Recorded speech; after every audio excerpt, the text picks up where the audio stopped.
Shalom, shalom, it's the brother Kadash. I want to start off by giving all praises to Yahweh, Bahashem, Yahweh Shai, Bahashem, Kadash. Double honors to the apostles of Great Millstone. Peace, blessings, and honors to all the brothers in this truth. This is just going into on hyperinflation that's coming up.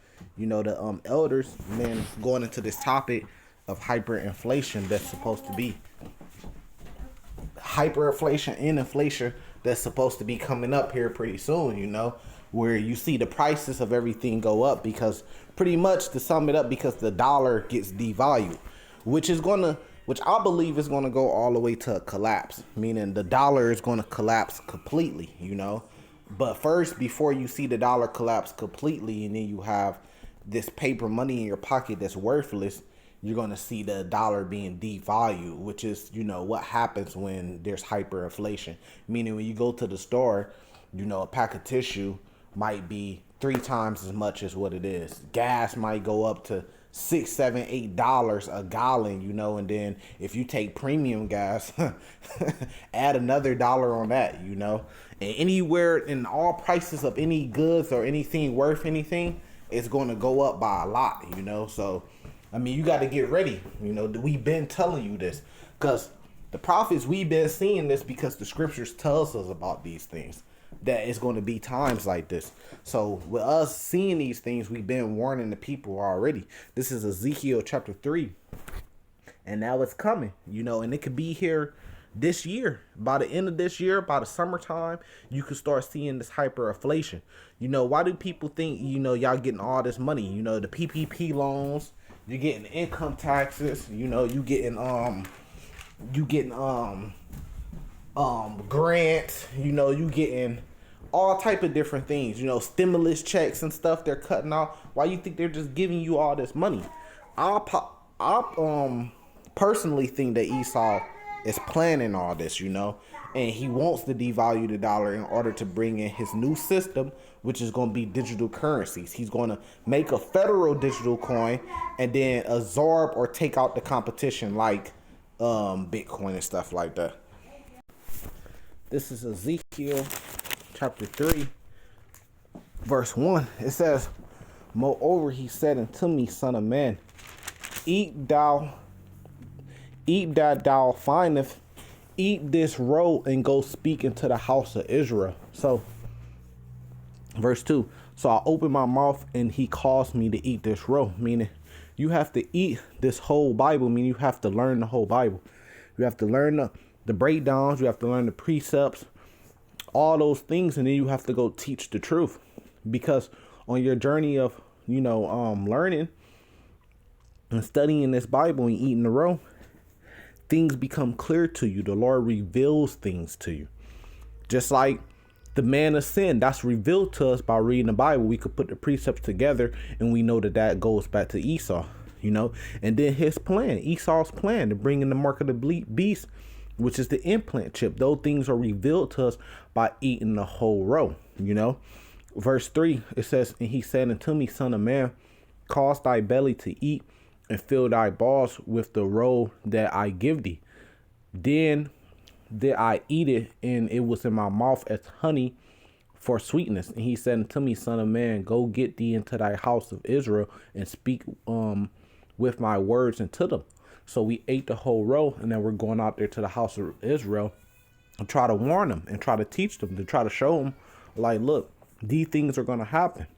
They're going to come with a new currency, which is the digital currency things, you know. But in order to do that, they have to get rid of the dollar. They can't have it both at the same time, you know, because everything has to go digital and they have to bring in the mark of the beast. And that prophecy has to be fulfilled. So we could tell kind of like what's going to happen based off the prophecies that need to be fulfilled. The prophecies that are still left that need to be fulfilled. So we know certain things have to happen because we know one thing for a fact: prophecy will be fulfilled. This is Ezekiel chapter 3, same chapter. Just jumping to verse 17. "Son of man, I have made thee a watchman into the house of Israel. Therefore hear the word at my mouth and give them warning from me. When I say unto the wicked, thou shalt surely die, thou givest him not warning. nor speaketh to warn the wicked from his wicked ways, to save his life. And the same wicked man shall die in his iniquity, but his blood will I require at thy hand. Meaning, if we know these things are coming, like hyperinflation, and we don't give you the warning, then that blood could be on our hands. So we warning y'all. Because hyperinflation causes death. Why? Because hyperinflation causes famines, and famines cause death. Verse 19. Yet if thou warn the wicked, and he turn not from his wickedness, nor from his wicked ways, he shall die in his iniquity, but thou hast delivered thy soul. Why? Because we gave you the warning. We telling you hyperinflation, wars and rumors of wars. We telling you people against people. We're telling you there's going to be earthquakes, natural disasters. We telling you there's going to be nuclear warfare. You know, we telling you Esau's going to come down like with a great multitude. You know, the devil should cast you in prisons. We telling you all these things, man, that you have to get prepared. But yet here we are, 2/3 is still trying to take vacations, still trying to become successful in Mystery Babylon, which is America, Babylon the Great. You know, they still trying to party and travel this summer, have a hot girl summer. You know, they still trying to do all these things, and we warning y'all, like, look, all hell's about to break loose. Shit's about to hit the fan. You have to get prepared, just like it tells you in Matthew chapter 24. But they don't want to listen, but we deliver in our soul by giving you warning. So let's let this play. From Chris Freed from Philadelphia, and whoever wants to take this on stage. From raw material purchases by Berkshire subsidiaries, are you seeing signs of inflation beginning to increase? Let me answer that. Greg can get more. We're seeing very substantial inflation. It's very interesting. I mean, we're raising prices. People are raising prices to us. And it's being accepted. I mean, it's not... if we get... Well, take home building. I mean, the cost of... We've got 9 home builders, and in addition to our manufactured housing thing, and then operation, which is the largest in the country. So we really do a lot of housing. So just like this is Warren Buffett, you know, so he has a lot of business in this stuff. He's very knowledgeable in these things. You know, he made billions off of studying the market. Now, like he said, like, we raising a lot of prices, a lot of people raising a lot of prices, nobody is saying nothing. On a micro sense, the people, yeah, because the people are getting money. Like we said, you're getting PPP loans, you're getting stimulus checks, you're getting taxes, you know, tax breaks. So the people aren't really complaining about the prices going up because they have cash in their hand. They're worrying about what we just said. Partying and vacations, making rap videos. That's what the people are worrying about because they got a little cash in their pocket, but they're not seeing the prices of everything jump up. What was that play? Costs are just up. Whoa, hold it. You can tell Buffett is very in tune with the pricing pressures facing his various businesses, specifically his very own home builder, Clayton Homes, which as of 2021 is the nation's largest. Framing, if you didn't know, makes up about 20% of a home's price and is largely dictated by the cost of lumber. If you take a look at a graph of lumber prices, you will realize why Buffett sounds so concerned. The price is shooting up at exponential pace, going from about $785 per 1,000 board feet to $1,500 in less than 1 year. Since 2016, there's been a 600% increase. According to analysis done by the NAHB, the surge in prices in last year alone has added $36,000 to the price of an average new. So a 600% increase with the cost of wood, and this is what hyperinflation caused. It caused the price of everything to go up. You know, let's let it keep playing.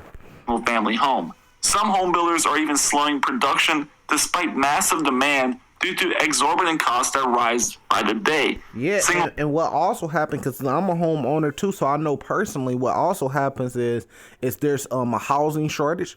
Like in my county where I live at, usually around this time they say that it's 1,200 homes for sale. That went down to like 190. So guess what that means? That means the homes that are for sale, there's bidding wars and the prices go up. So a lot of people are cashing out on their homes right now. Me and my neighbor was just talking about this. He was saying maybe I should cash out on my home. People are getting 20, 30,000 over what they bought for their home right now because of the housing shortage, which is affected by homes being built too. Because with the price of the wood going up, less homes are being made because it's more costly to make them. And then you got a lot of people refinancing, and this stuff is caused by hyperinflation. Let it play. Family starts were up 41% in March year over year, but builders are obviously having serious issues adding to the supply. Cheryl Palmer, CEO of Taylor Morrison, was even quoted saying this in a recent CNBC interview. "We have seen over the last 4 or 5 months what I have never seen in my career before. Lumber has moved to uncharted territory. These substantial pricing pressures are being seen not just in housing, but in other commodities like steel." Take a listen to Buffett continue his analysis. Steel costs, they're going up, and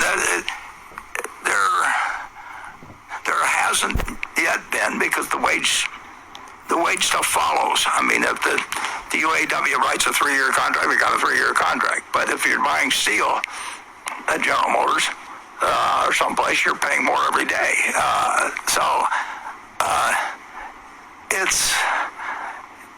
It's an economy really. It's red hot. I mean, and we weren't expecting it. I mean, all our companies, when they thought when they. And like he said, the price of wood go up, the price of steel. Now, I didn't drove trucks and had to deliver steels. I didn't been a part of the iron workers union and had to, work with steel.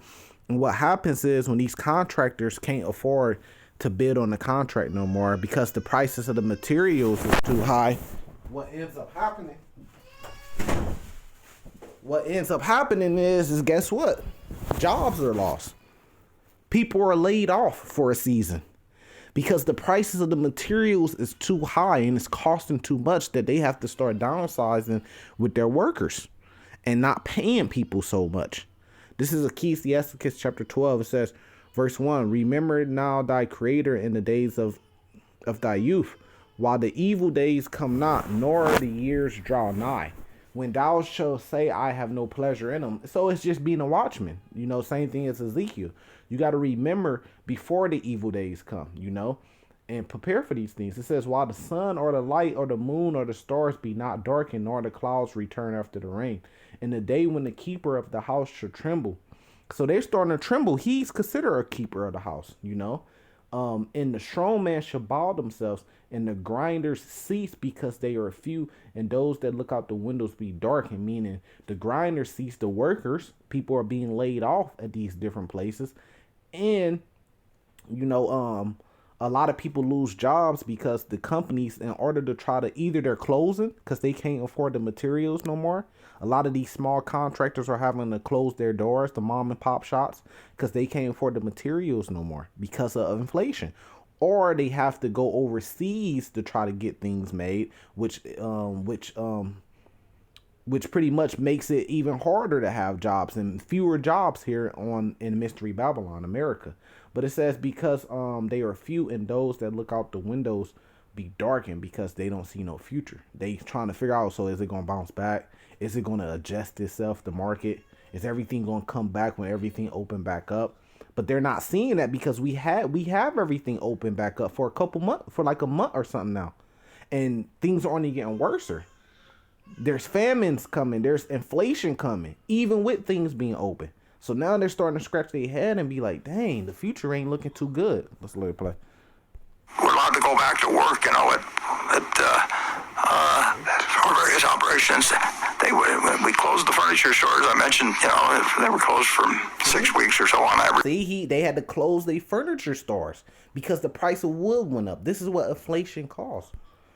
They didn't know what was going to happen when they opened, and they can't stop people from buying things, and we can't deliver them. And they say, well, that's okay because nobody else can deliver them either, and we'll wait for 3 months or something. And sort of the backlog grows, and then we thought it would end when the $600 payments ended, and I think around August of last year. It just kept going, and it keeps going, and it keeps going, and it keeps going. And I get the figures every week. I call. Or Bumpkin calls me, and we go over day by day what happened at 3 different stores in Chicago and Kansas City and Dallas, and it just won't stop. People have money in their pocket, and they pay the higher prices, and when carpet prices go up, in a month or two. We announced a price increase for April. For our costs are going up. Supply chains all screwed up, for all kinds of people.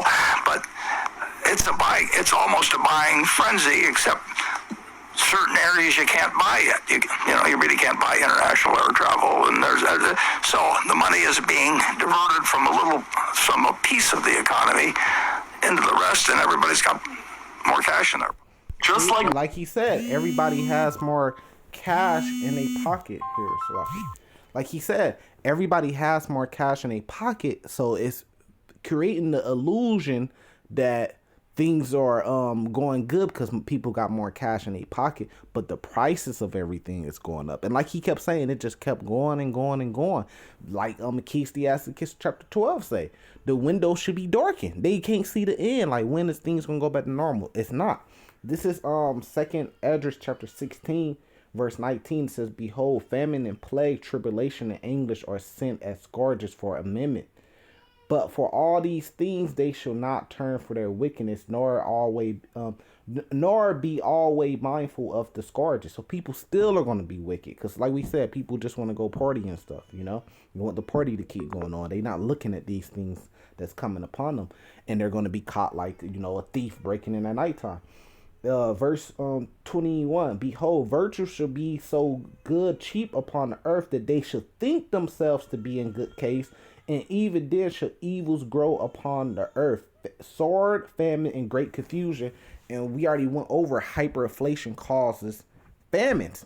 So virtues should be so cheap upon the earth, people are thinking they're in good. People got all this money in their pocket, like Warren Buffett said, that they're thinking they're good, but prices are going up on everything. And the money is being devalued, so you got all this cash in your pocket, but it ain't worth nothing. So this is in the Bible, see? So just like Ezekiel chapter 3 said, eat this whole roll.